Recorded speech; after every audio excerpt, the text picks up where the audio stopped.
다들 준비 잘 해가고 계시죠? 오늘 또 행복 시작, 불행 끝, 합격 시작, 실패 끝입니다. 이번 시간에는 2019년도 국가직 9급 교정학 개론 문제 해설 강의로 하도록 하겠습니다. 자, 이번 시험 문제는 20문제인데 선택 지문은 총 81개로 해가지고 출제가 됐었어요. 다행히 이번 그 시험에서도 작년 시험에 이어서 내가 여러분들하고 같이 강조했던 내용이 81개 지문 중에서 79개가 아주 유사하게 출제가 됐었던 것 같아요. 정말 다행이에요. 자, 그러면은 먼저 이번 그 시험의 총평을 한번 여러분들에게 제시해드리고 그 다음에 개별 문제풀이로 들어가도록 할게요. 이번 이 교정학개론 그 총평은 공무원 수험신문하고 그 다음에 법검단기 이 교정학 사이트에 올라가 있으니까 거기에서도 한번 참조하도록 하세요.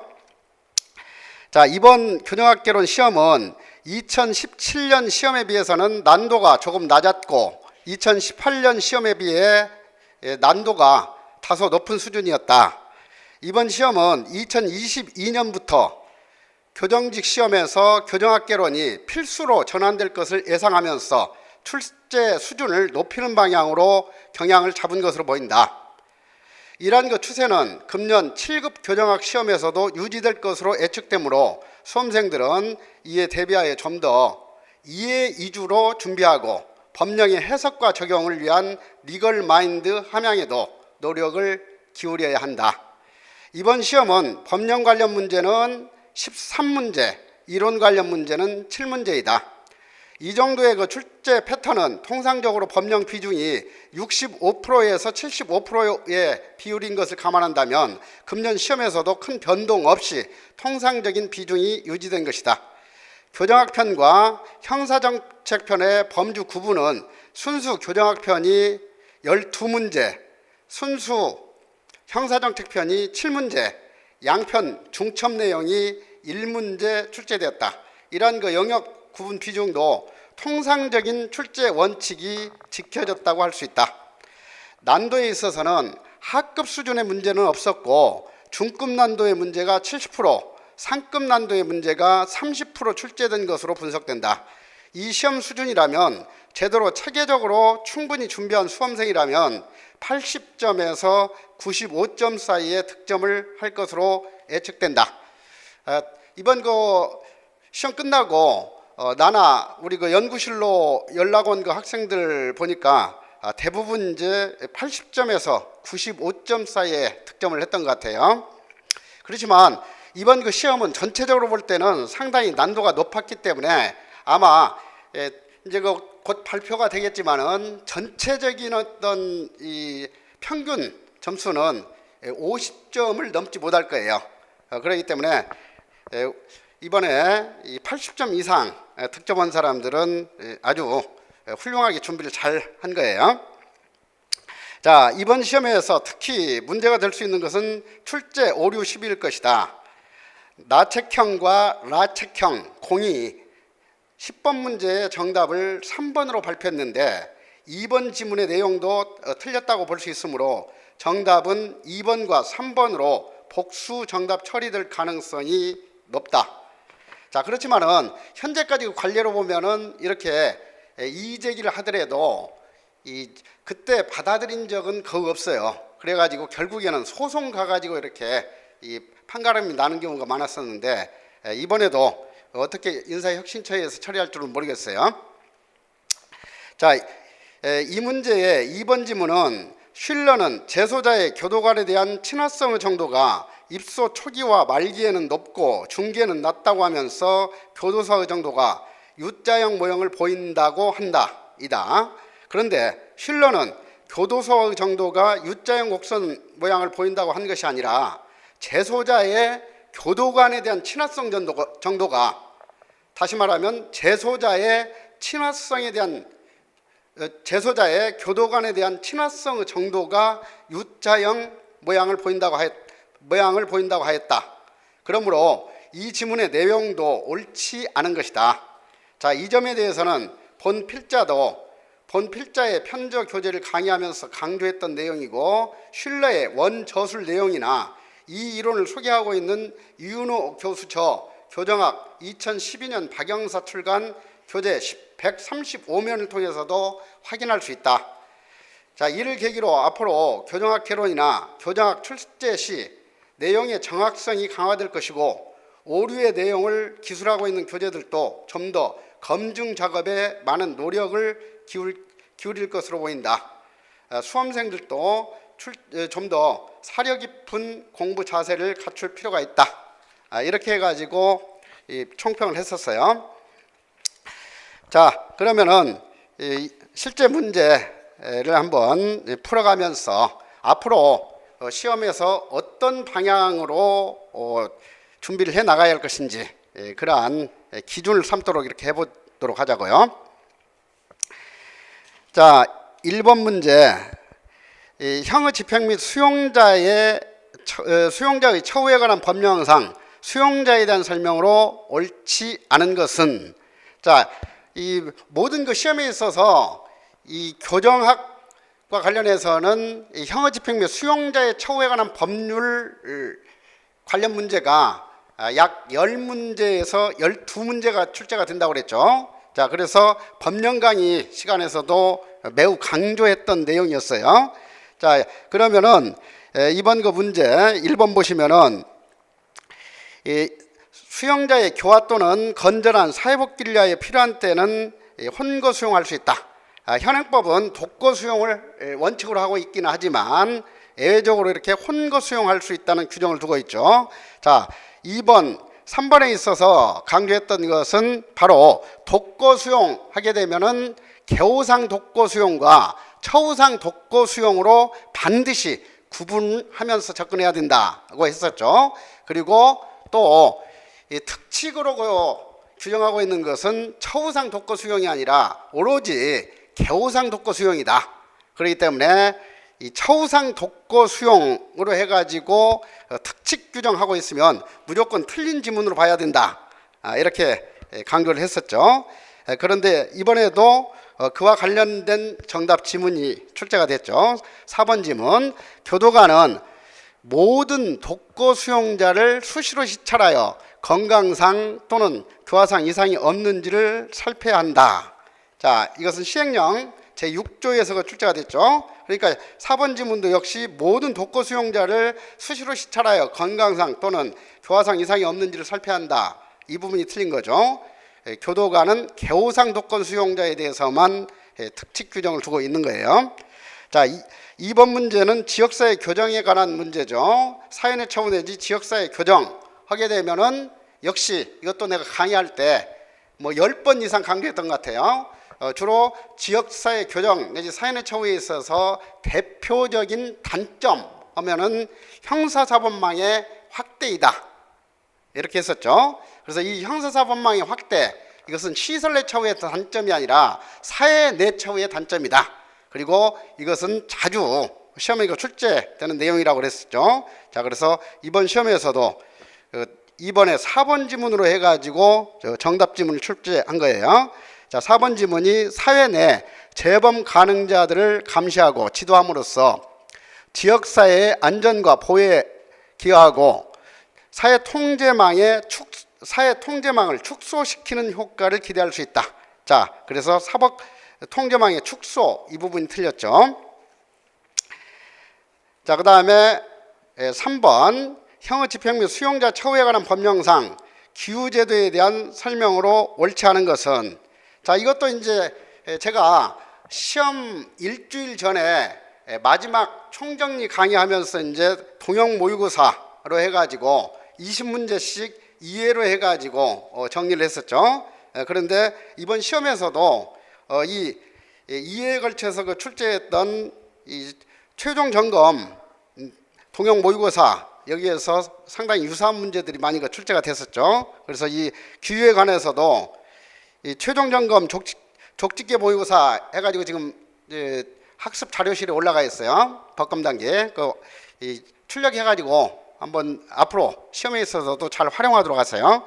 자, 그 최종 점검 족집게 모의고사 1번 1회 그 1번으로 다뤘던 내용이 거의 유사하게 출제가 됐죠. 자, 그래서 3번 형사집행유 수용자 처우에 관한 법령상 규유제도에 대한 설명으로 옳지 않은 것은, 자 1번, 그러니까 규유제도 하게 되면 반드시 구분해야 할 것이 일반 규유하고 특별 규유, 이것은 명확하게 구분하면서 접근해야 된다 하는 거였죠. 자, 그래서 이번 이거 시험에 있어서도 역시 일반 규유하고 특별 규유를 전제로 해서 문제를 출제했어요. 자, 1번 질문. 소장은 6개월 이상 복역한 수용자로서 그 형기에 3분의 1이 지나고 교정 성적이 우수한 사람이 질병이나 사고로 외부 의료시설에서의 입원이 필요한 때는 1년 중 20일 이내에 규유를 허가할 수 있다. 그래서 1번은 일반 규유에 관한 요건 내용이죠. 그래서 앞으로 특히 그 1번과 관련해서는 주의할 것이 가석방 허용 요건하고 대비시켜라고 그랬었죠. 가석방 허용 요건과 마찬가지로 이 형기의 3분의 1 이상을 경과하면은 허가할 수 있지만, 가석방은 최소 복역기간 규정이 없죠. 그렇지만 규유는 최소 복역기간을 6개월 이상으로 규정하고 있다 하는 점이 차이점이라고 그랬어요. 자, 2번. 소장은 교화 또는 사회 복귀 준비 등을 위하여 특히 필요한 경우에는 일반 경비처우급 수용자에게도 규유를 허가할 수 있다. 자, 그래서 이것도 그렇게 암기를 했었죠. 일반 기유, 이것은 개완특일이다, 이렇게 기억을 했었어요. 그러니까 개방처우급과 완화경비처우급은 원칙적으로 허용 대상이 되고 있고, 일반 경비처우급은 특히 필요한 경우에 하나여 허가할 수 있다 했었죠. 그래서 이렇게 경비처우급을 기준으로 해서 정답 가리는 문제가 어떠한 교정학 시험이건 2문제에서 3문제가 출제된다고 했는데, 이번에도 거기에 맞춰서 출제가 됐죠. 자, 그러니까 2번 지문은 맞는 내용이에요. 일반 경비처우급 수용자에게도 특별한 경우에는 규유를 허가할 수 있다 하는 거. 자, 3번. 소장은 수용자의 가족 또는 수용자 배우자의 직계 존속이 사망한 경우는 특별 규유 사유이지만 위독한 경우에는 특별 규유 사유가 될 수 없다. 이것도 여러 번에 걸쳐서 강조를 했었죠. 자, 그래서 이번 3번 문제의 정답도 정확하게 그러한 패턴으로 출제가 됐어요. 자, 그 다음에 4번에 있어서 규유기간은 형집행기간에 포함되며 일반 규유건 특별규유건 모두 형집행기간에 포함된다는 점에서 형집행정지와 본질적으로 차이가 있다 하는 것을 알아야죠. 자, 그리고 비용에 대해서 출제될 가능성이 높다 했었는데, 이번에도 비용 관련 선택지문이 2문제가 출제가 됐죠. 자, 그래서 그 4번에 훅구절 보면은 규유자의 여비와 규유 중에 착용할 복장은 본인이 부담한다. 앞으로 시험에서도 감안해야 할 것이 규유에 관해서는 애적으로 예산 범위 내에서 국가가 부담한다는 규정을 두고 있잖아요. 그러니까 오로지 규유 비용은 자비 부담 원칙으로만 규정하고 있다 하는 점을 주의하도록 하세요. 대부분의 그 비용 부담 규정 보면은 원칙적으로 자비 부담이라고 하더라도 이 예산의 범위 내에서 특별히 교정기관에서 부담할 수 있도록 규정을 두고 있죠. 그런데 이 규유에 대해서만큼은 그러한 예외도 전혀 적용되지 않는다 하는 걸 앞으로 주의하도록 하세요. 그 다음 4번 문제는 형사정책 문제죠. 그래서 형사정책과 관련해서는 실증주의 범죄학하고 고전주의 범죄학의 특징을 구분하는 문제가 자주 출제될 것이다 했었는데, 이번 시험에서도 이 내용이 출제가 됐죠. 가장 기초적인 형사정책 이론이에요. 자, 그래서 기억지문 보시면은 인간은 자유의사를 가진 합리적인 존재이다. 그래서 자유의사론 내지 자유의지론을 바탕으로 하는 것이 고전주의 학파이고, 실증주의 학파는 바로 범죄는 소질과 환경에 의해서 결정된다 하고 보는 결정론을 전제로 하고 있죠. 자, 니은 인간은 처벌에 대한 두려움 때문에 범죄를 선택하는 것이 억제된다. 자, 억제라는 것은 일반 예방 개념으로 이해하라고 그랬죠. 자, 그래서 특히 이제 고전주의 학파에 있어서는 형벌을 통한 일반 예방주의가 강조가 되고 있고, 실중주의 학파에 있어서는 처우를 통한 특별 예방주의가 강조가 되고 있죠. 자, 디귿, 범죄는 주로 생물학적, 심리학적, 환경적 원인에 의해서 일어난다 했으니까 당연히 실중주의 학파에 해당하는 내용이죠. 리을, 범죄를 효과적으로 제재하기 위해서는 처벌이 엄격, 확실하고 집행이 신속해야 된다. 그래서 이 고전주의 학파나 현대 고전주의 이론이 부활돼서 정립된 미국 범죄 사회학 이론에 있어서 억제 이론이나 합리적 선택 이론에 있어서는 형벌의 신속성, 엄중성, 확실성을 통한 억제가 강조되고 있다고 그랬죠. 자, 그래서 리을, 고전주의에 정확히 부합하는 내용이에요. 그 다음에 미음, 인간에 대한 과학적인 분석을 통해서 범죄 원인을 규명하고자 했다. 그래서 과학적이고 실증적인 방법론을 적용한다 하는 것이 실증주의 학파의 특징이고, 고전주의 학파는 사변적인 그런 그 방법론에 그치고 있다 하는 것이 한계였어요. 앞으로도 이 고전주의 학파하고 실증주의 학파를 구분하는 문제는 종종 출제가 될 거예요. 자, 그 다음에 문제 5번, 이것은 전자장치 부착법에 대해서 출제가 됐죠. 이 전자장치 부착법, 이것도 이 마지막 시간에 했던 그 동형 모의고사 20번 문제에서 다뤘던 내용이 정답으로 출제가 됐죠. 자, 전자장치 부착법, 이것은 교정학 시험에서도 자주 출제되는 법률이기 때문에 앞으로는 좀 더 세부적인 조문으로까지 확대가 될 거예요. 자, 그러면 이번 문제 보시면은, 자, 1번, 검사는 강도 범죄로 징역형의 실형을 선고받은 사람이 그 집행을 종료한 후 8년 뒤 다시 강도 범죄를 저지른 경우 강도 범죄를 다시 범할 위험성이 있다고 인정되는 때에는 부착명령을 법원에 청구할 수 있다. 그런데 이 전자장치 부착법에서 전자장치 부착명령을 할 수 있는 이 특정 범죄는 4가지죠. 그래서 성폭력 범죄, 미성년자 대상 유괴 범죄, 살인 범죄, 강도 범죄예요. 그런데 이렇게 10년 이내에 재범 시에 청구할 수 있도록 규정을 두고 있는 특정 범죄는 바로 성폭력 범죄하고 이 강도 범죄만 해당이 되는 거죠. 자, 그래서 그렇게 구분해서 이해하도록 해야죠. 그러니까 지금 8년 뒤에 재범을 했기 때문에 당연히 청구를 할 수가 있죠.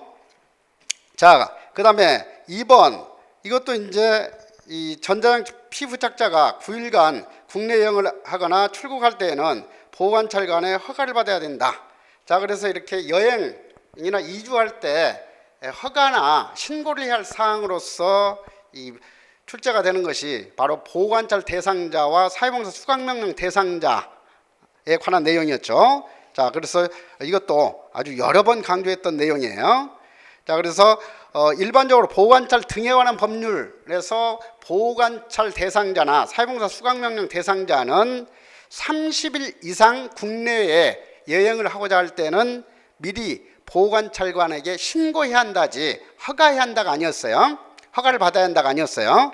그렇지만은 이 특정 범죄자에 대한 보호관찰 및 전자장치 부착 등에 관한 법률에 있어서는 보호관찰 대상자나 전자장치 부착명령 대상자는 7일 이상 국내 여행을 하거나 출국할 때에는 보호관찰관의 허가를 받아야 한다지 미리 신고해야 한다가 아니었어요.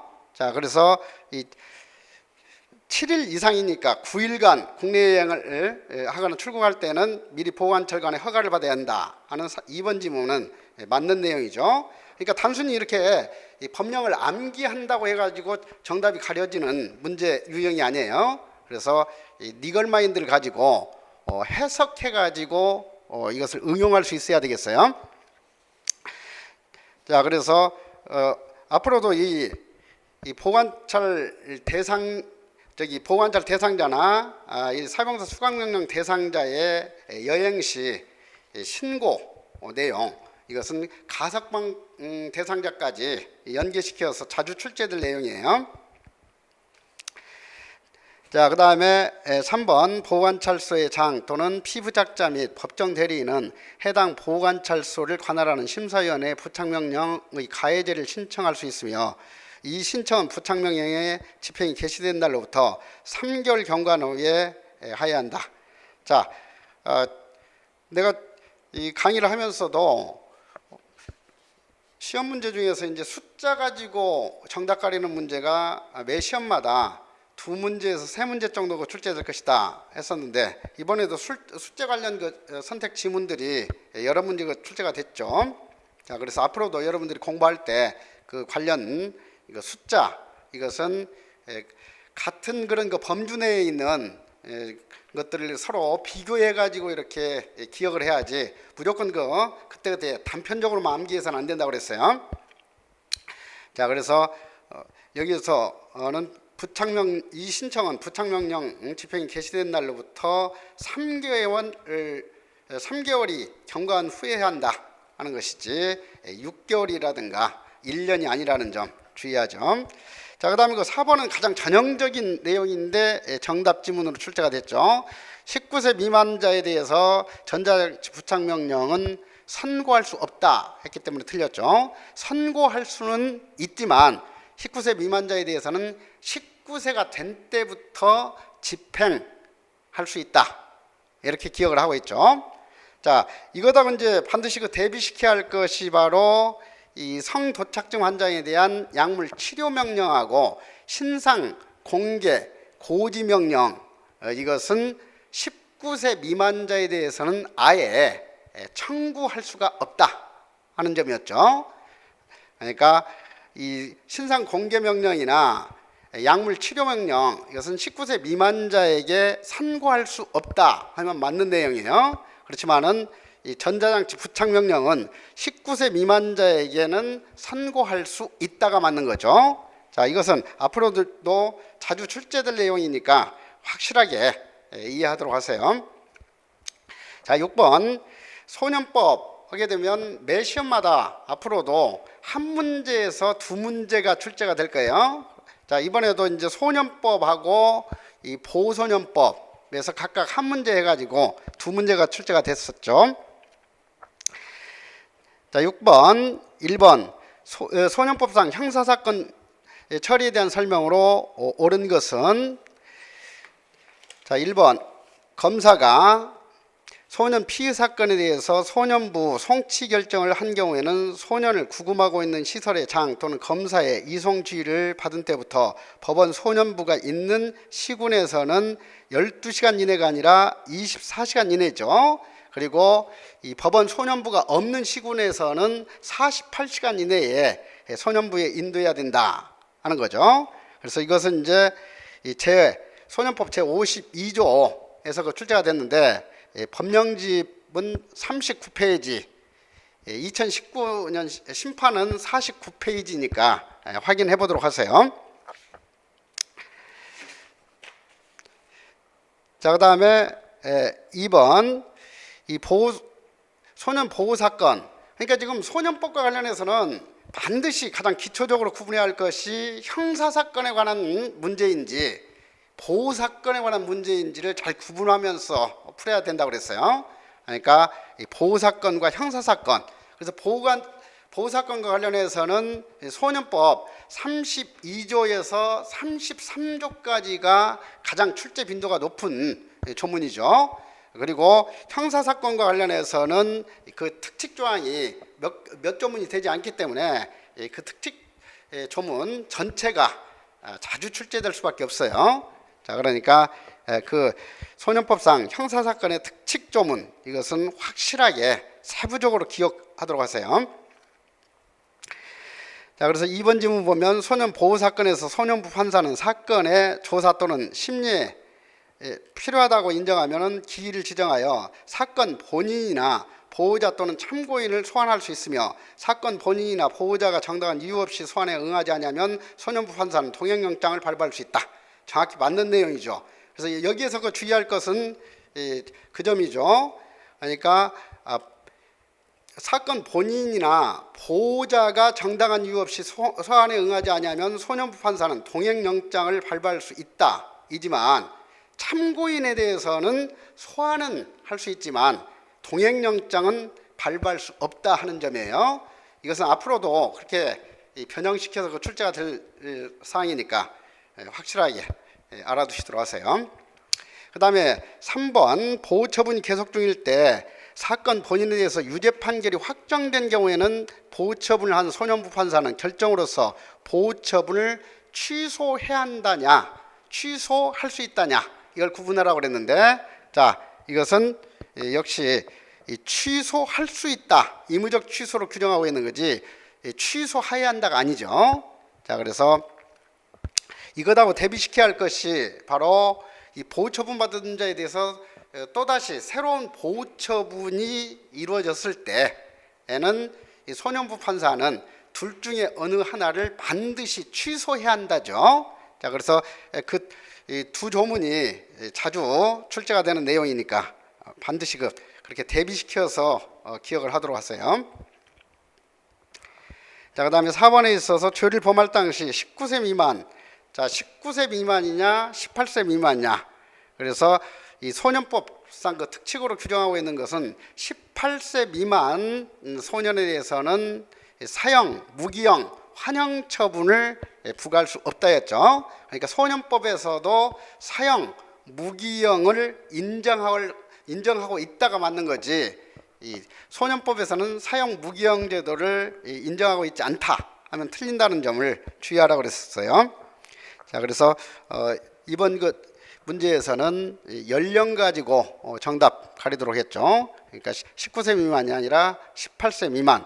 그리고 이 조문에서 주의할 것은 15년의 유기징역으로 한다지 15년 유기형으로 한다 하면 틀린 지문이 된다고 그랬어요.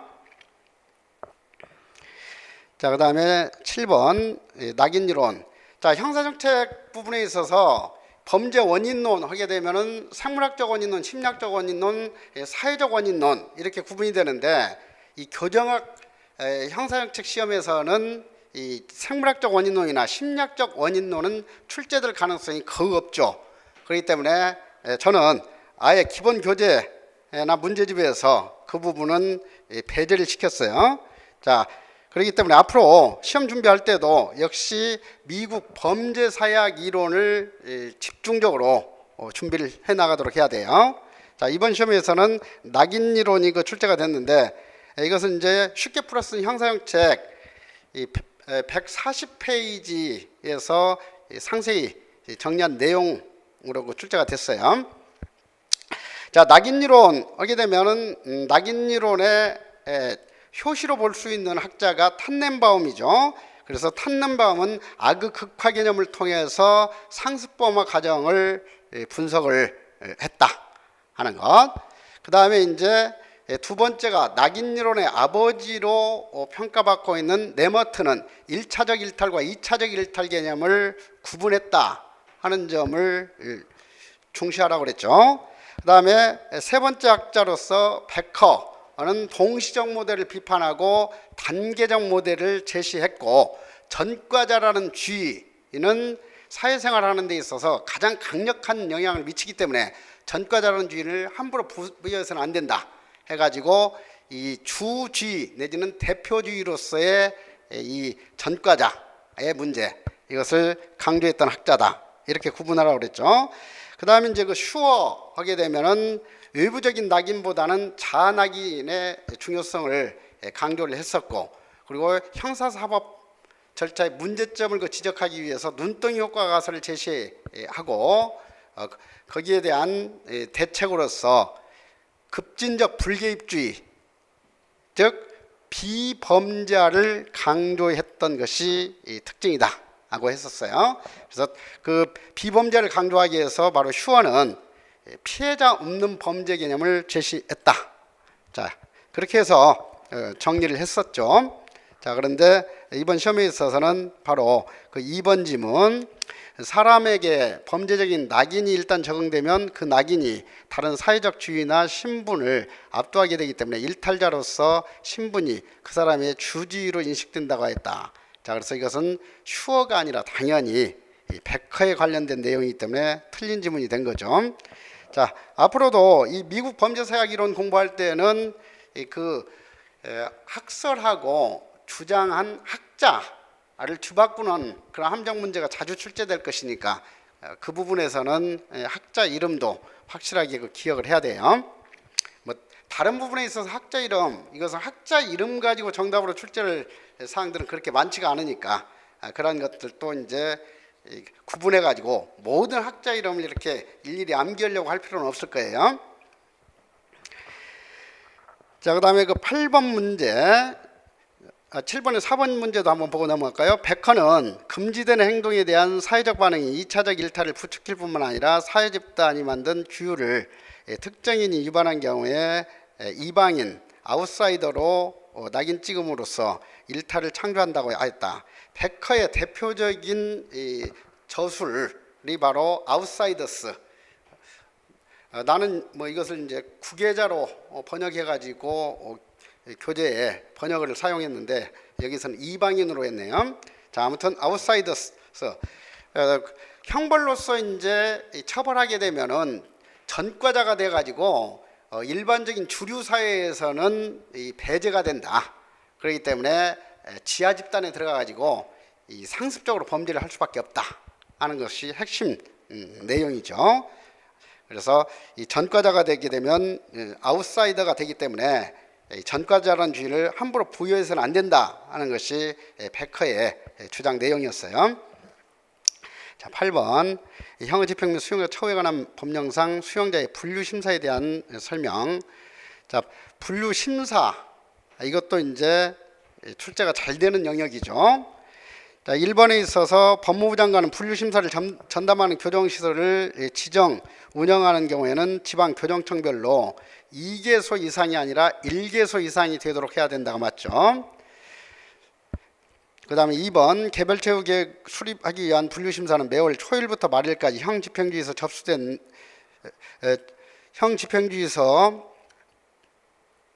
접수된 수용자를 대상으로 하며 그 다음 달까지 완료해야 한다. 아무튼 그 달이나 일이 나오면은 해당 달 일인지 아니면 다음 달인지 전 달인지를 구분하는 함정 문제가 자주 출제가 될 거예요.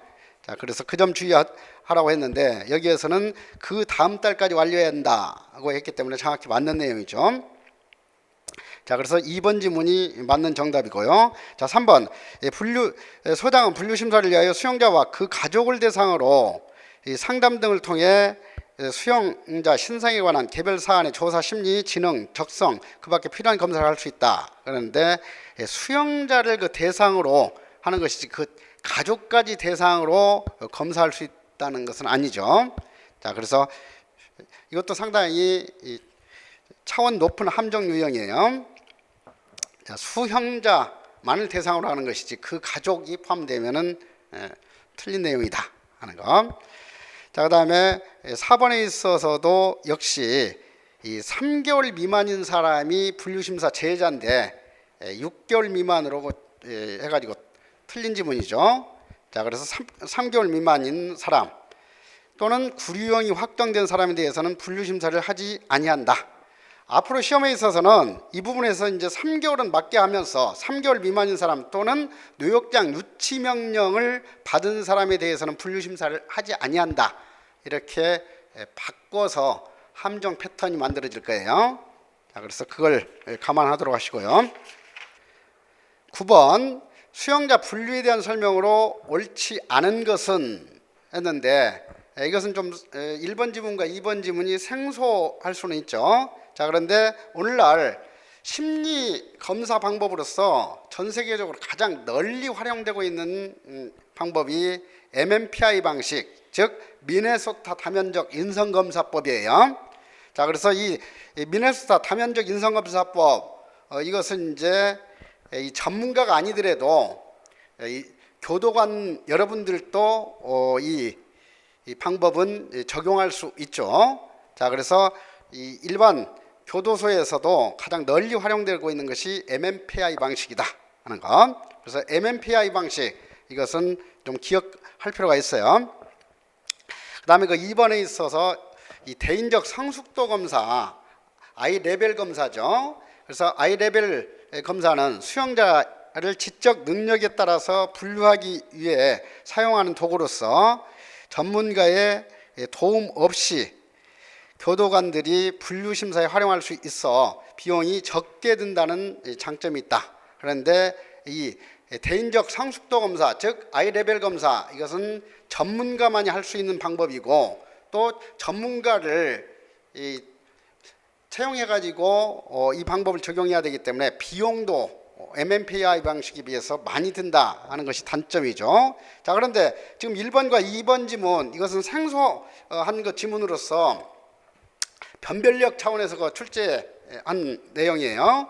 자, 그런데 이런 그 좀 생소한 내용이라 하더라도 여러분들이 그 문제 풀 때 그 이 생소한 내용, 이것은 지문 그 자체에서 논리적으로 모순이 있기 때문에 틀린 정답으로 이렇게 출제할 가능성이 많다, 이렇게 했었죠. 자, 그런데 이번에도 마찬가지예요. 자, 냉정하게 그 지문을 좀 파악을 해보면 2번 지문, 대인적 성숙도 검사는 수용자의 지적 능력에 따라 분류하기 위해 사용한 도구로서 이 부분에서 앞뒤 모순이 되죠. 대인적 성숙도 검사인데 지적 능력 IQ를 기준으로 하고 있다 하는 것은 앞뒤가 아주 모순된 내용이에요. 그래서 이 부분에 대해서 충분히 준비를 하지 않았다 하더라도 그런 그 문제 풀이하는 그런 관점, 이것이 좀 연습돼 있다면 충분히 그 정답을 가릴 수 있는 내용이죠. 자, 그다음에 이제 3번은 이 교재에서도 익숙하게 다뤘던 그런 내용이죠. 3번과 4번. 그래서 수용자에 대한 그 분류는 1597년 네덜란드 암스테르담 뉴욕장에서 남자와 여자를 분리 수용한 것부터 시작됐다. 그래서 이 부분 할 때도 연령에 따른 분류가 최초의 분류 시작이 아니라 남녀 성별에 따른 분류가 최초의 시작이다 하는 점을 주의하라고 그랬었죠.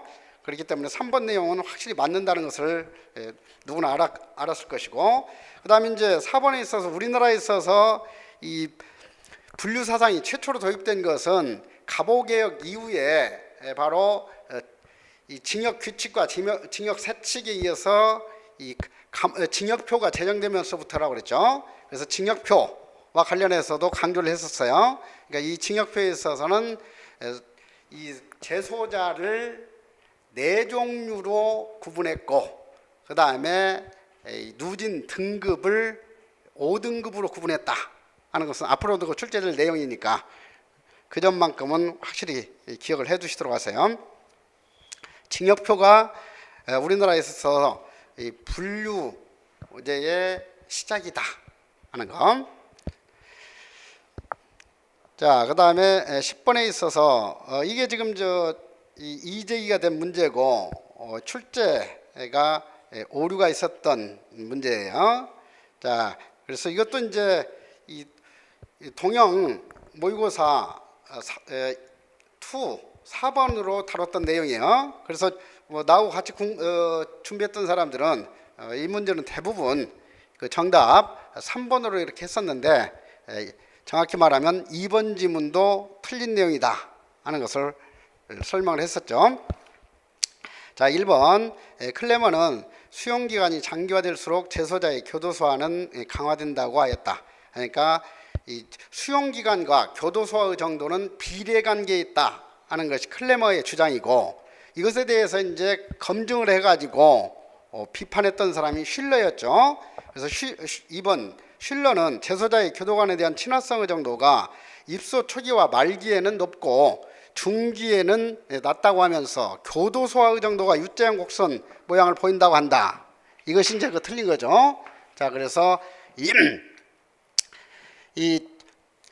이런 형태로 나타나는 것은 뭐예요? 교도소화의 정도가 아니죠.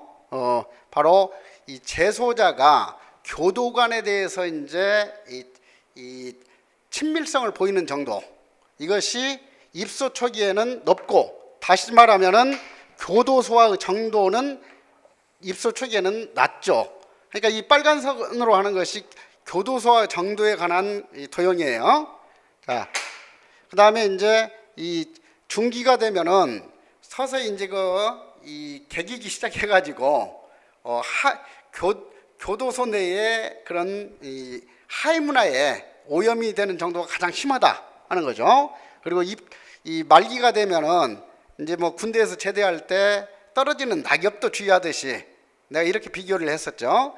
그래서 이제 이 교도관의 어떤 지시에도 잘 따르고 공식적인 규율도 잘 준수하게 된다. 다시 말하면 교도소화 정도는 말기가 되면 오히려 더 낮아지고 교도관에 대한 친밀성 이것은 높아진다 했었어요.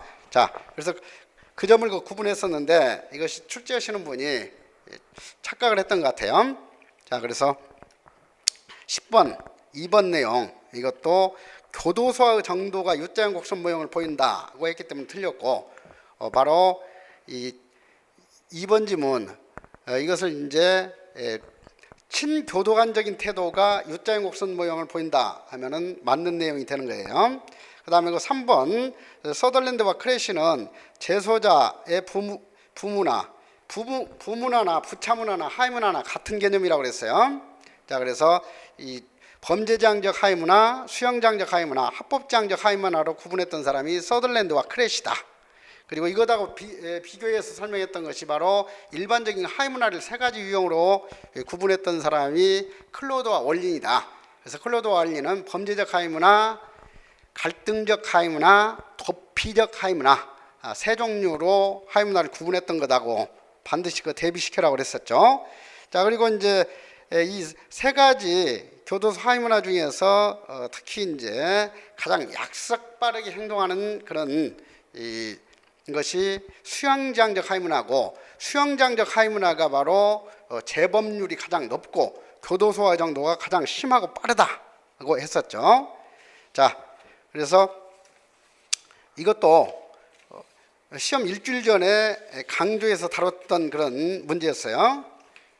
그러니까 그때 이 동형 모의고사 4번으로 했던 것이 어떻게 그 출제를 해서 제시를 했었냐면, 이 4번 교도소화에 대한 설명을 옳지 않은 것은 1번 교도소 하위문화의 발생 원인에 관한 가설 중 박탈 모형은 교도소화 원인을 수용으로 인한 고통 박탈로 보며 이는 자유주의자들이 지향하는 경향이다. 2번 수용자의 하위문화 유형을 수용장적, 범죄생활지향적, 합법생활지향적 하위문화로 구분하는 경우 출소 후 재입소율이 가장 높은 것은 범죄생활지향적 수용자이다.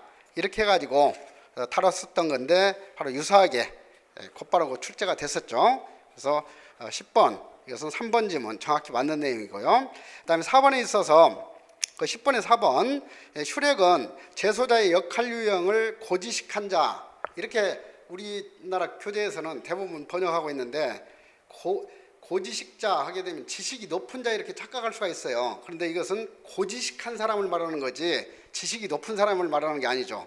그래서 내 책에서는 고지식한 자 이렇게 번역을 채택을 했어요. 그리고 정의한, 그리고 정치인 이것도 고상한 용어이기 때문에 적합하지 않아서 나는 정치꾼 이렇게 번역을 했죠. 정치꾼, 무법자로 이 역할 유형을 구분한 사람은 슈렉이다. 이것은 앞으로도 출제가 될 거예요. 자, 그래서 최근에 특히 이제 이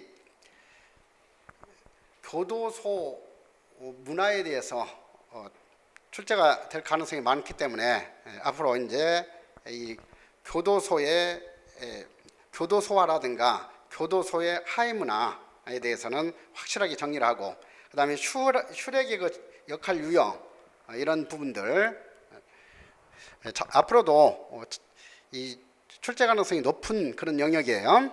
자, 그래서 그 부분 잘 대비하도록 하자고요. 자, 11번에 있어서 이 청원에 대한 문제죠. 그래서 청원 하게 되면은 그 청원 절차와 관련해서 특징을 두고 있는 것은 순회전공 공무원에 관한 규정이다. 이렇게 강조를 했었죠. 자, 그래서 청원 대상 기관 하게 되면은 소장은 해당될 수가 없고 지방교정청장, 순회전공 공무원, 법무부 장관이다 하는 점을 주의하라고 그랬죠. 그리고 이 법무부 장관과 지방교정청장에게는 문서로서만 청원할 수 있지만 순회전공 공무원에 대해서는 문서로 할 수도 있고 말로 할 수도 있다 해가지고 시행령에서 특칙 규정을 두고 있었죠. 자, 그래서 그 4번 지문이 순회전공 공무원에 관한 규정이지 지방교정청장에 관한 규정이 아니었죠. 자, 그래서 틀린 지문이고 4번 소장은 수용자가 관할 지방교정청장에게 청원하는 경우에는 그 인적사항을 청원부에 기록해야 된다.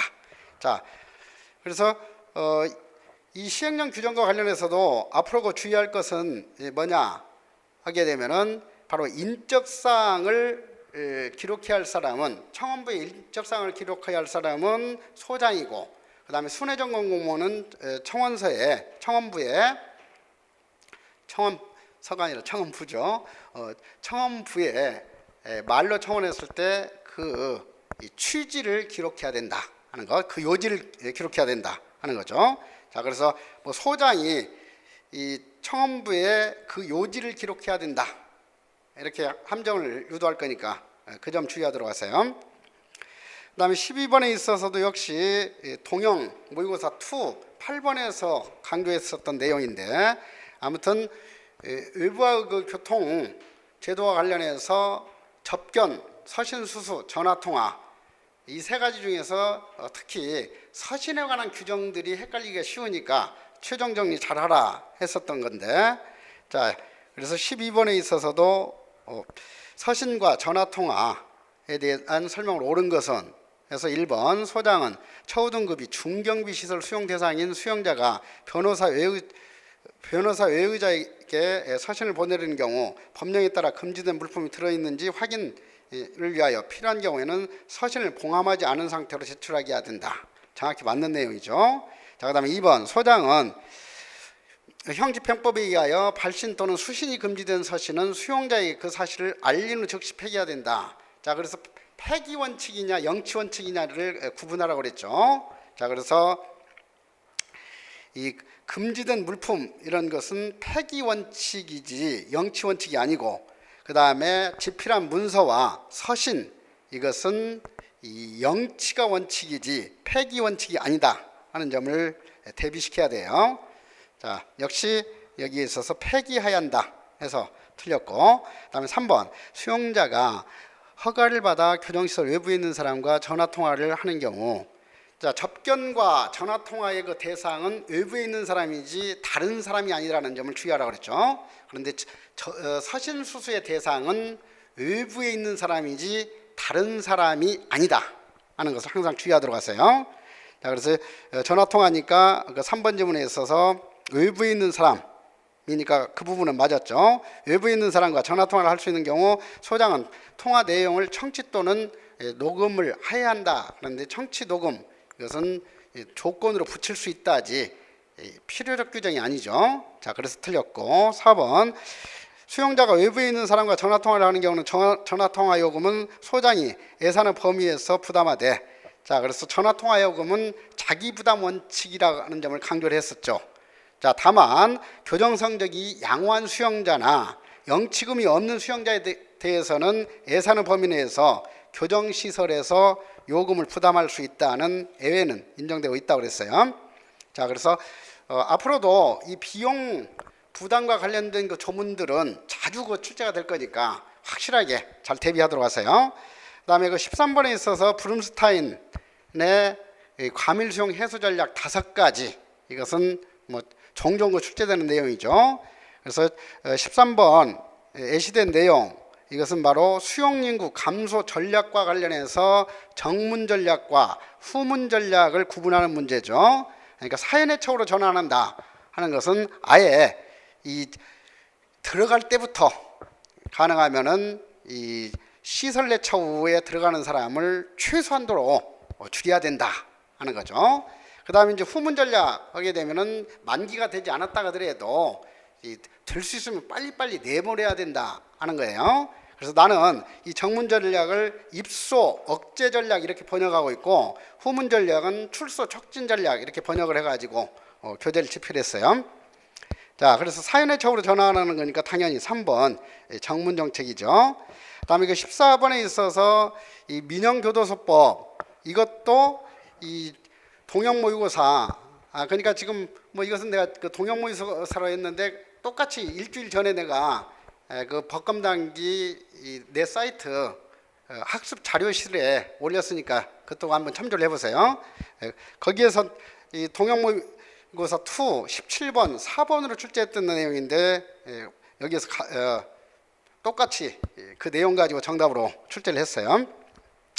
자, 그래서 14번에 있어서 그 교정법인의 대표자는 교정법인이 운영하는 민영교도소 등의 장을 겸할 수 없고, 그러니까 이 교정법인의 대표자가 민영교도소 장은 겸할 수 없다 하는 규정 두고 있죠. 자, 그러나 이사는 감사나 직원은 겸할 수 없지만은 소장은 겸할 수 있다고 했었죠. 그래서 주로 이 교정법인의 이사가 민영교도소 소장을 맡고 있다고까지 설명을 했었어요. 자, 그래서 이 부분에 있어서 이사는 감사나 해당 법인이 운영하는 민영교도소의 장이나 직원을 겸할 수 없다고 했기 때문에 틀렸죠. 자, 그러니까 지금 이런 거 문제들 통해서 여러분들이 알 수 있다시피 시험 준비할 때 단순히 그냥 법령 암기하는 식으로 해서는 안 돼요. 그래서 그 법조문을 확실히 해석해 가지고 이해하는 그런 응용 능력을 기르면서 준비를 해 나가야 된다 하는 것을 다시 한번 여러분들이 주의하도록 하세요. 자, 그다음에 그 15번에 있어서 이 안전과 질서 개호와 관련된 내용이죠.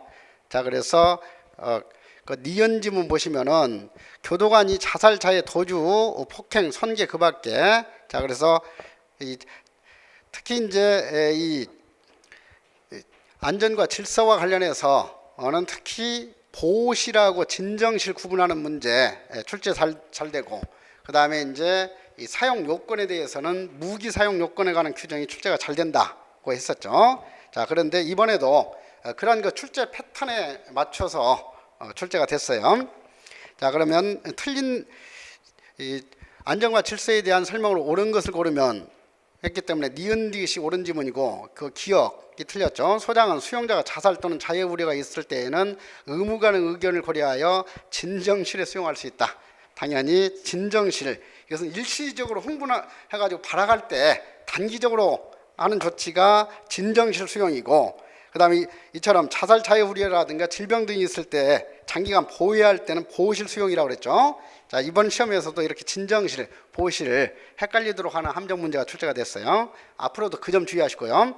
자, 니을, 교도관은 수용자가 다른 사람에게 위해를 끼치거나 위해를 끼치려고 할 때 곧바로 무기 사용할 수 있다고 하지 않았죠.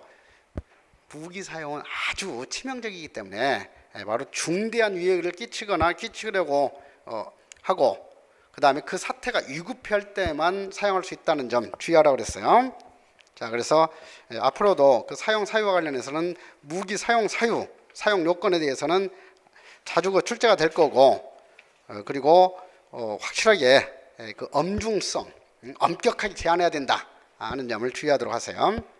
그 다음에 형사정책 관련해서 출제될 수 있는 법률 하게 되면 소년법, 치료감호 등에 관한 법률, 전자장치 부착법, 그리고 보호관찰 등에 관한 법률, 아동 청소년 성보호에 관한 법률이 주로 출제된다고 했었는데, 자, 16번도 역시 치료 감호 등에 관한 법률에서 출제가 됐죠. 자, 그래서 이 문제도 익숙하게 다뤘던 내용들인데 16번 2번 지문, 근로에 종사하는 피치료 가무자에게 근로 의욕을 북돋우고 석방 후 사회 정책에 도움이 될 수 있도록 법무부 장관이 정하는 바에 따라서, 뭐 돈 지급하는 것은 모두 법무부 장관이 정하는 바지 법무부 영으로 정하는 바가 아니라는 점 주의하라고 그랬는데, 그 부분은 맞게 출제했죠. 법무부 장관 정하는 바에 따라서. 그 다음에 치료감호소에서는 근로보상금을 지급한다지 작업 장려금을 지급할 수 있다가 아니라는 점에서 교정시설하고 치료감호시설 구분하라고 그랬었죠. 자, 그래서 이것도 그 함정 패턴에 맞춰서 출제를 했네요. 자, 3번 치료감호심의위원회는 치료감호만을 선고받은 피치료감호자가 집행 개시 후 6개월이 아니라 1년 지났을 때 이제 위탁할 수 있죠. 자, 그래서 종료 가종료 여부는 6개월마다 할 수 있고, 그 다음에 이 치료 위탁, 이것은 1년 지났을 때라는 점에서 주의하라고 그랬었어요.